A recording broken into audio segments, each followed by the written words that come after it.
ఆంధ్రప్రదేశ్ ప్రజల్ని మీడియా శాసిస్తోంది, మన మెదళ్ళని మీడియా శాసిస్తోంది అనడానికి సాక్ష్యం గత 5 ఏళ్లలో వ్యక్తిగత ఘర్షణలని కూడా తీసుకొచ్చి రాజకీయ హత్యలుగా చూపించారు.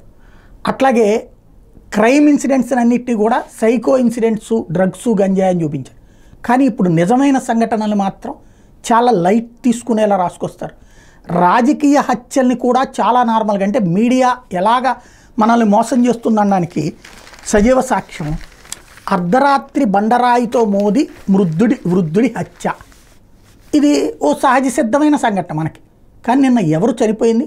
సుబ్బారాయుడు. ఎందుకు చనిపోయాడు? వైఎస్ఆర్ కాంగ్రెస్ పార్టీలో ఉన్నాడు కాబట్టి తెలుగుదేశం పార్టీకి అక్కడ రావాలనుకున్నటువంటి మెజారిటీ రానివ్వలేదు కాబట్టి అతన్ని హత్య చేశారు. అక్కడికి ఎవరిని ఏజెంట్ కూడా లేకుండా చూసినటువంటి ఇన్నేళ్ల నుండి మొట్టమొదటిసారి వైసీపీ తరఫున అక్కడ ఒక ఏజెంట్ వచ్చాడు కాబట్టి, ఆ ఏజెంట్ వాళ్ళ అబ్బాయి అయ్యాడు కాబట్టి ఆయనే మర్డర్ చేశారు. వృద్ధుడని చూడకుండా చివరికి మనిషి చచ్చిపోతుంటే, అంటే ఇంకా కొన ఊపిరుందని చూసి మళ్ళీ బండరాయితో మోదీ చంపినటువంటి సంఘటన. 30-40 మంది వెళ్ళి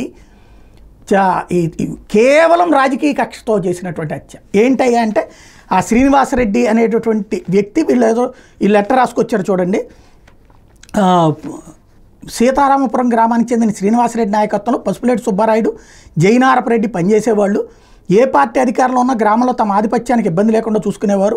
పార్టీ మారాల్సి వచ్చిన ముగ్గురు కలిసే మారేవారు. దీంతో గ్రామస్తులు అత్యధికులు వీరు చెప్పిన పార్టీకి ఓటేసేవారు. 2019 ఎన్నికల సమయంలో వీరు తెలుగుదేశం పార్టీలో చేరారు. 2019 తర్వాత వైకాపా అధికారంలోకి రావడంతో ముగ్గురు వైకాపాలో చేరారు. శ్రీనివాసరెడ్డి తన కుమార్తెలైన తేజస్విని రెడ్డిని సర్పంచ్గా, యశస్విని రెడ్డిని మహానంది ఎంపీపీగా చేసుకోగలిగారు. శ్రీనివాసరెడ్డి, సుబ్బారాయుడు, జైనారపరెడ్డి మధ్య 3 ఏళ్ల కిందట ఆర్థికపరమైన విభేదాలు తలెత్తాయి.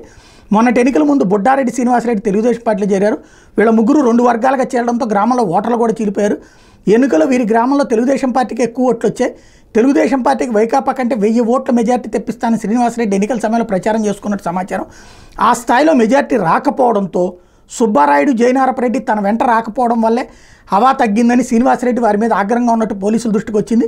దీనికి తోడు ఆర్థిక విభేదాలు, పాత కక్షలు తోడవడంతో శనివారం అర్ధరాత్రి తర్వాత శ్రీనివాసరెడ్డి వర్గీయులు సుబ్బారాయుడు ఇంటికి వెళ్లారు. 6 బయట నిద్రిస్తున్న అతని భార్య బాలసుబ్బమ్మ మీద దాడి చేశారు.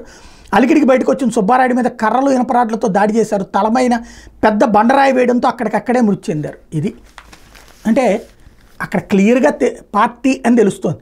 తెలుగుదేశం పార్టీకి ఎక్కువ ఓట్లు పడలేదు కాబట్టి వైఎస్ఆర్ కాంగ్రెస్ పార్టీ నాయకుడిని చంపేశారని తెలుస్తోంది. మెజార్టీ వచ్చినా కూడా వాళ్ళు అనుకున్న మెజార్టీ రాలేదు కాబట్టి దానికి బండరాయితో వృద్ధుడి హత్య, ఆర్థిక లావాదేవీలు, పాత కక్షలు, నిజంగా మనం మనుషులమో పశువులమో ఏ జన్మెత్తామో అర్థం కానటువంటి స్థితిలో దిగజారిపోయి రాసుకుంటున్నాం వార్తలు.